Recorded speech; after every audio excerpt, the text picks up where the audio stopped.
Hello viewers, आज हम लोग भगवत गीता अध्याय 7 का सारांश सुनेंगे। कल से अष्टम अध्याय चालू होगा और कल जो है सप्तम अध्याय परिपूर्ण हुआ है। सप्तम अध्याय का क्या महत्व है वो अंत तक जरूर सुनिएगा। ये समरी सारांश अंत तक जरूर से सुनिएगा। आप सब लोग हर दिन भगवत गीता का एक श्लोक सुनिए। मेरा YouTube channel subscribe, like, share करिए, बेल आइकन प्रेस करिए। चलिए, ओम श्री गणेशाय नमः। ओम ऐं सरस्वत्यै नमः। ओम श्री सद्गुरु देवेभ्यो नमः। श्री कृष्ण शरणं मम। कल सप्तम अध्याय का अंतिम श्लोक का पठन किया था, 30वां श्लोक। अभी मैं सारांश बोल रही हूँ, ध्यान से सुनिएगा। भगवत गीता के 6 अध्यायों में जीवात्मा का अभौतिक चेतन आत्मा की तरह वर्णन किया है, जो विभिन्न प्रकार के योगों के द्वारा आत्म साक्षात्कार पाने के लिए समर्थ हो सकते हैं। भगवान बताते हैं कि मेरी भावना में पूर्ण रहकर, मुझ में ही अनुरक्त रहकर योग अभ्यास करने से तुम यानी मनुष्य मुझे संपूर्ण तरीके से जान पाओगे। श्री कृष्ण भगवान ये बात अर्जुन को बता रहे हैं।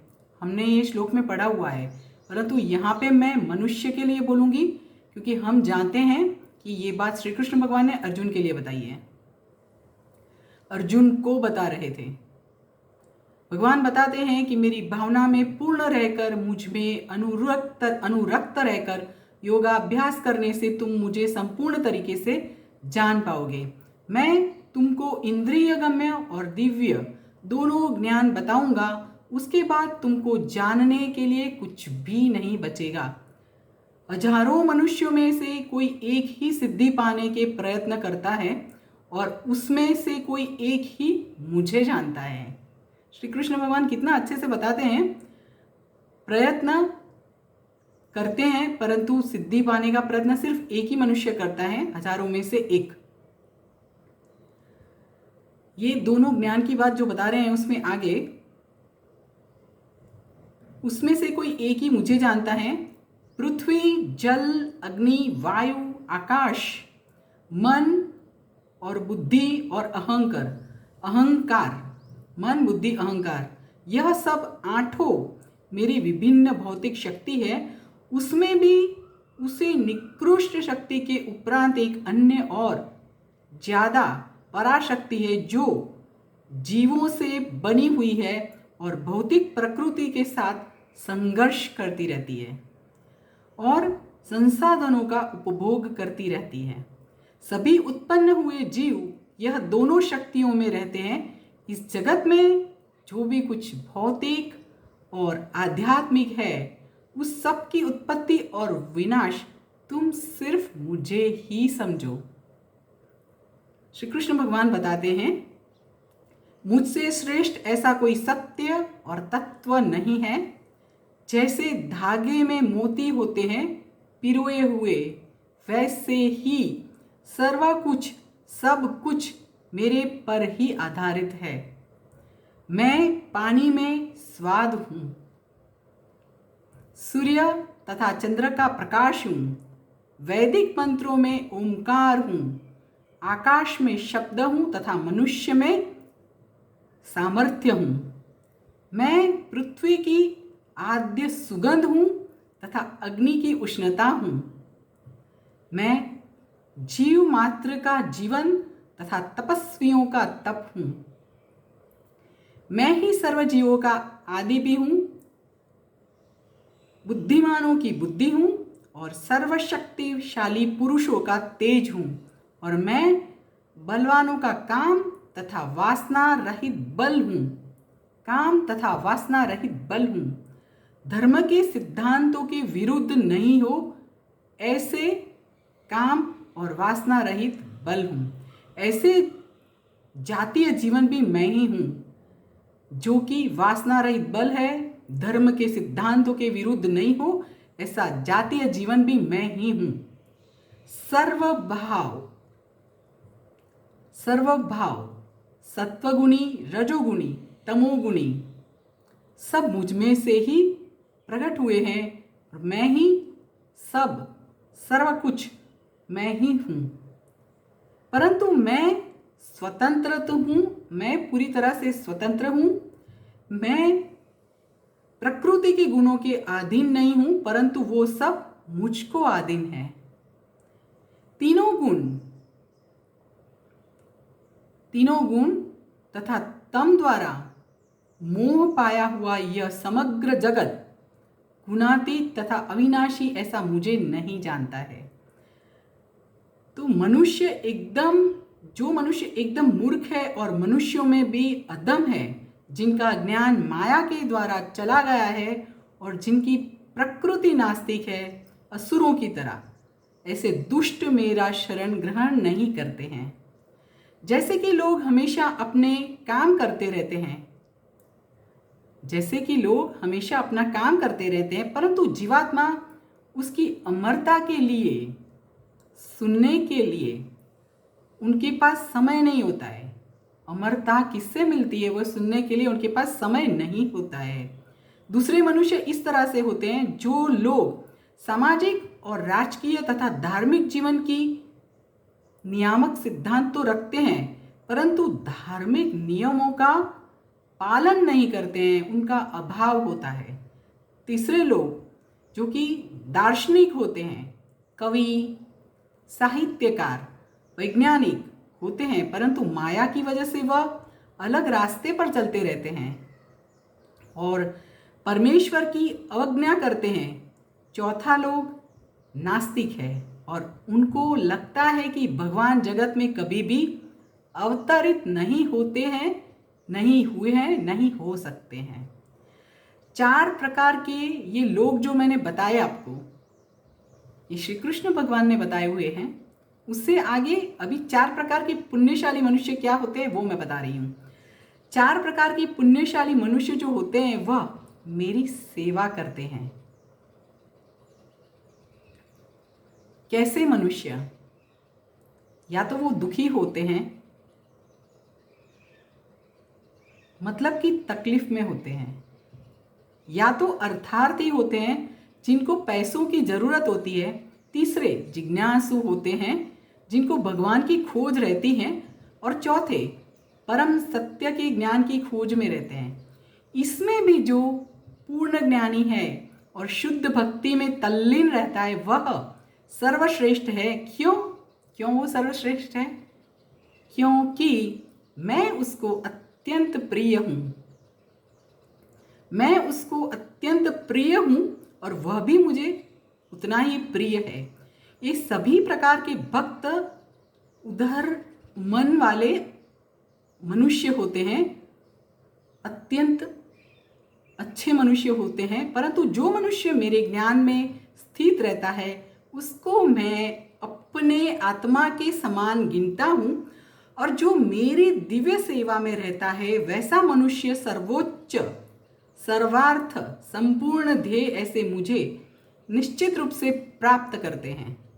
भक्त सदा मेरे हृदय में निवास करते हैं और मैं भी सदा भक्तों के हृदय में निवास करता हूँ। भक्त मेरे सिवा कुछ नहीं जानता है और मैं भी कभी भक्तों को नहीं भूलता हूँ। बहुत सारे जन्मों के बाद मनुष्य को जो ज्ञान होता है वह सर्व कारणों का कारण जानकर मेरी शरण में आता है। वैसी आत्मा अति दुर्लभ होती है जिनकी बुद्धि भौतिक इच्छाओं की वजह से हरी गई है। जो मेरी शरण में आता है वो वैसी आत्मा अति दुर्लभ होती है, परंतु जिनकी बुद्धि भौतिक इच्छाओं की वजह से हरी गई है वह सभी देवों की शरण में जाते हैं। वैसे लोग सभी देवों की शरण में जाते हैं और अपने अपने स्वभाव से पूजा के विशिष्ट विधि विधान को फॉलो करते हैं। मैं तो जीव मात्र के हृदय में परमात्मा की तरफ विद्यमान हूँ। कोई भी मनुष्य जब किसी भी देव की पूजा करना चाहे तब मैं उसकी श्रद्धा को स्थिर करता हूँ जिससे वह मनुष्य उस विशिष्ट देव की पूजा आराधना कर सके। ऐसी श्रद्धा से युक्त वह मनुष्य किसी भी देव की कृपा प्राप्त करने के प्रयत्न करता है और अपनी इच्छाओं की पूर्ति करता है। परंतु वास्तविकता यही है कि यह सभी लाभ मेरी वजह से ही, मुझसे ही प्राप्त होते हैं, मेरी वजह से ही और मुझसे ही प्राप्त होते हैं। भगवान के सानिध्य में जाने वाले इच्छुक भक्त को भौतिक इच्छाएं रोकती है और वह अल्पाज्ञ जीव भौतिक कामना करता है। अल्प बुद्धि वाले मनुष्य देवों की पूजा करते हुए और उसमें मिलने वाले फल को देखते हुए, परंतु वो सब सीमित तथा स्थायी नहीं होते हैं। देवों की पूजा करने वाले लोग देवलोक में जाते हैं, परंतु मेरे भक्त सिर्फ और सिर्फ मेरे परम धाम को पाते हैं।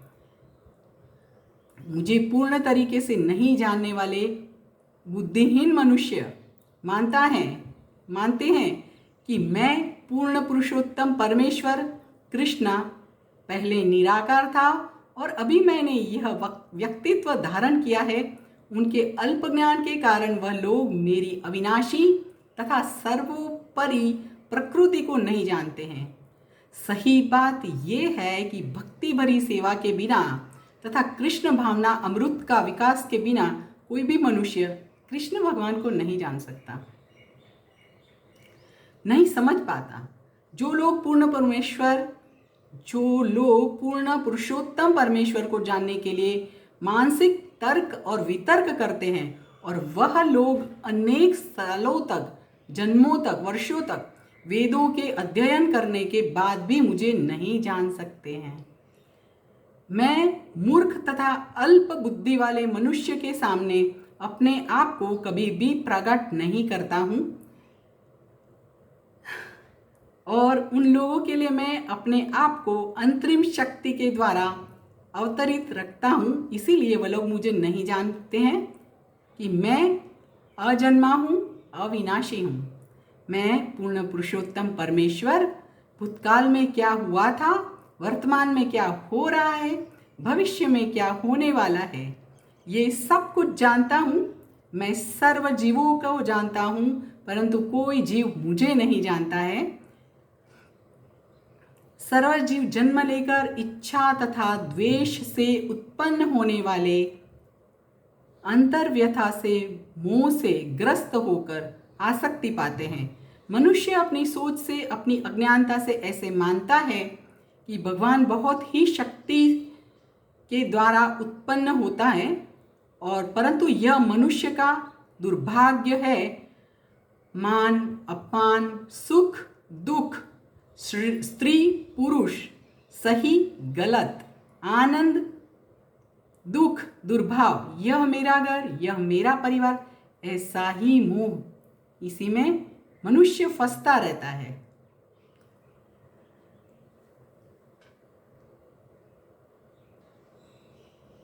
जिस मनुष्य ने पूर्व जन्म तथा इस जन्म में पुण्य कर्म किया है और जिनके पाप कर्म संपूर्ण तरीके से नष्ट हो चुके हैं, वैसे लोग मोह से ऊपर उठ जाते हैं और मेरी सेवा में दृढ़ निश्चय पूर्वक लग जाते हैं। जो बुद्धिशाली मनुष्य जन्म तथा मृत्यु के चक्कर में से मुक्त होने का प्रयत्न करता है, वह मेरी भक्ति का आश्रय लेता है। वही लोग वस्तुतः ब्रह्म होते हैं, ब्रह्म है। और जो मनुष्य परमेश्वर को मेरी पूर्ण चेतना में रखकर मुझे जगत का, देवों का तथा यज्ञ की सर्व पद्धति का नियामक जानते हैं, वैसे मनुष्य मृत्यु के समय भी मुझे भगवान जैसा ही जानते और समझते हैं। इस अध्याय में जो विषयों का निरूपण किया गया है, आत्मा मनुष्य, जिज्ञासु मनुष्य, भौतिक जरूरी हथों की कामना वाला मनुष्य, ब्रह्म ज्ञान, परमात्मा ज्ञान, जन्म मृत्यु तथा व्याधि में से मुक्ति और परमेश्वर की पूजा। यहाँ पर ज्ञान विज्ञान योग भगवद गीता का 7वां अध्याय परिपूर्ण हुआ है। हम लोग कल से अष्टम अध्याय का पठन करेंगे। आप सब लोग हर दिन एक श्लोक सुनने का समय निकालिए। मेरा YouTube channel subscribe, like, share करिए, बेल आइकन प्रेस करिए। साथ में एक इम्पॉर्टेंट बात, भगवत गीता का यह सप्तम अध्याय हर अमावस्या को अपने पितरों की शांति के लिए घर में पढ़ने का प्रयत्न करिए।